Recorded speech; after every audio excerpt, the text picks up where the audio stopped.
What's it not good for? And see that in everyone else. Try to see what other people have, what it's good for. Is that okay? Okay, I've gone over time. We have time for maybe one more. Anybody else have someone had a question when you left. Anybody else? So sorry I messed up your schedule, but this verse did have a purport.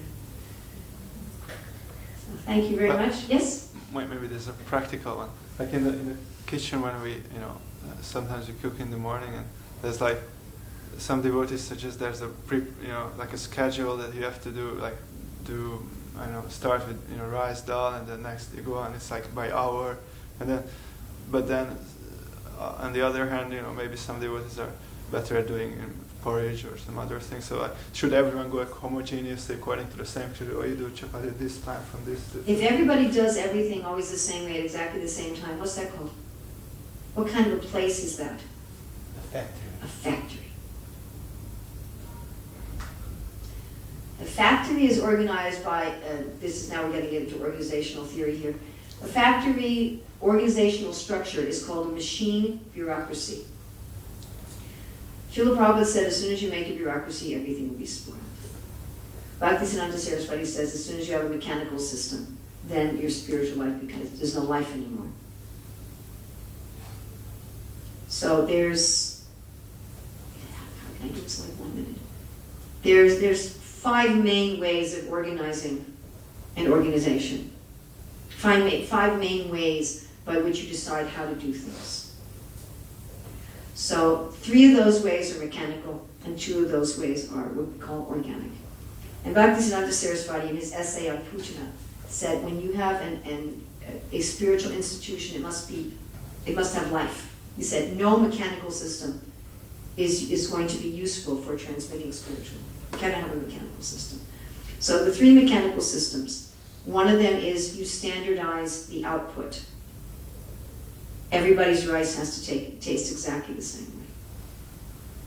Everyone who dresses the deities has to dress exactly the same way.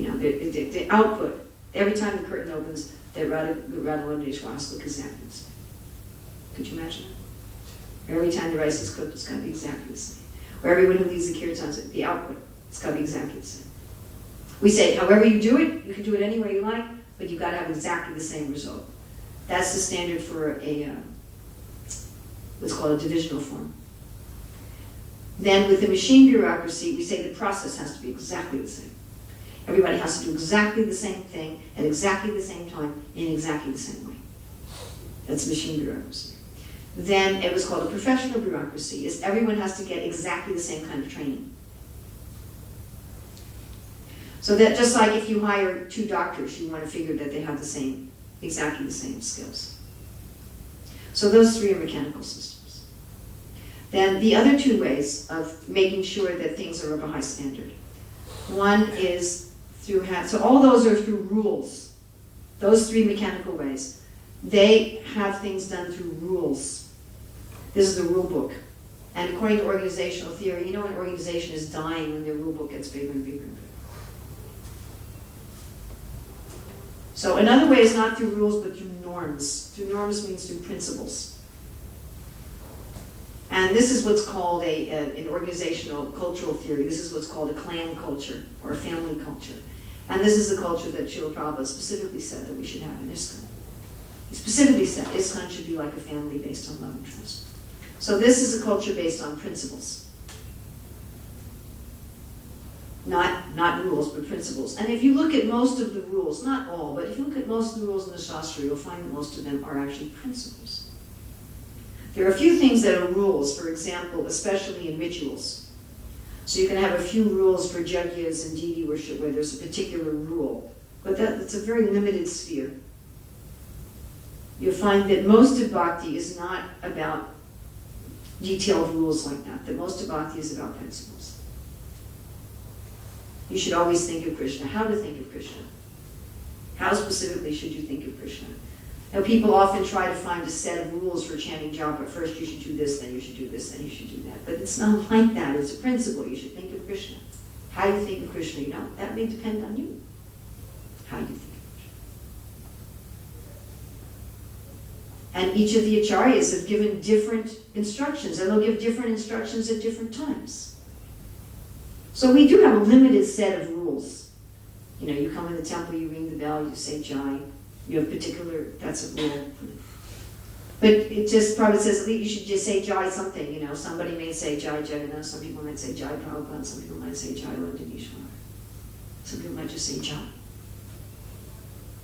And we do have some specific areas where there's very detailed rituals that things have to be done this way and that way.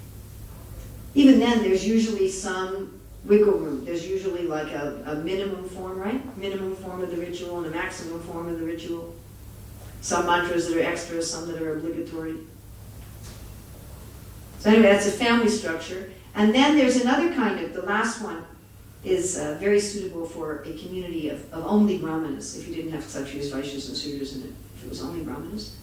Then the way that people arrange everything is through what's called mutual adjustment and collaboration. People discuss with each other, oh, let's do it this way, what do you think we can do it this way, or can we do it this way, can we do it this way? And I worked in a number of projects in ISKCON where things are done like that. Through just consensus and discussion and collaboration and mutual adjustment. It's a very satisfying way to work. And there's a lot of posts from Srila Prabhupada that also support that way of doing things. So those two structures, the family structure and the mutual adjustment structure, which is called Nadhokrasi, are both organic structures. And they're ways of having unity and diversity. And the mechanical structures are a way of trying to create homogeneity among people.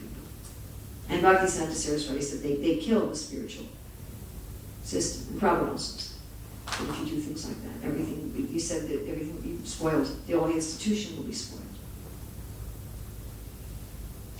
Is that all right? Yeah, thank you.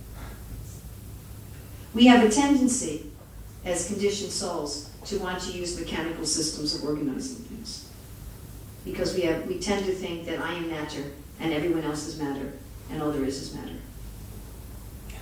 So it's our very strong tendency. And in the modern, especially in the modern age, when we're all products of this modern society, we've all been born and raised in modern society that teaches Darwinian evolution, that teaches that all we are is matter. Our personality is simply electricity of the brain. We don't really have a personality. We're all just atoms. There's no such thing as persons. We're all machines. And you notice that in the society that has this philosophy, they move to more and more and more and more and more mechanical systems of trying to organize society. Make everything homogeneous, standardize everything in terms of rules. You can standardize in terms of norms. A family standardizes in terms of norms. It's not that there's no rules, obviously, but that's not the main regulating principle. The main regulating principle are norms and mutual adjustment and love and trust. That's the main regulating principle within the society. And within there, of course, there's rules. But it's not that we just regulate by rules. It's not that we say, okay, we have rule number 517, and you broke it, and this is the consequences, and if you regulate society like that, then you end up with a machine. Is that okay? Wonderful. Someday I'm going to take, I've been collecting quotes from Prabhupada and our acharyas about how to organize a society. It's something that I'm thinking about a lot. As one of my students recently, Madhadesh, put it, because I just finished teaching the course, There Is Kind of Society for the second time. He said, just like the Muslims, they couldn't say Sindhu. And they missed the S. So they said Hindus. So we also don't want to miss the S, Ikhan.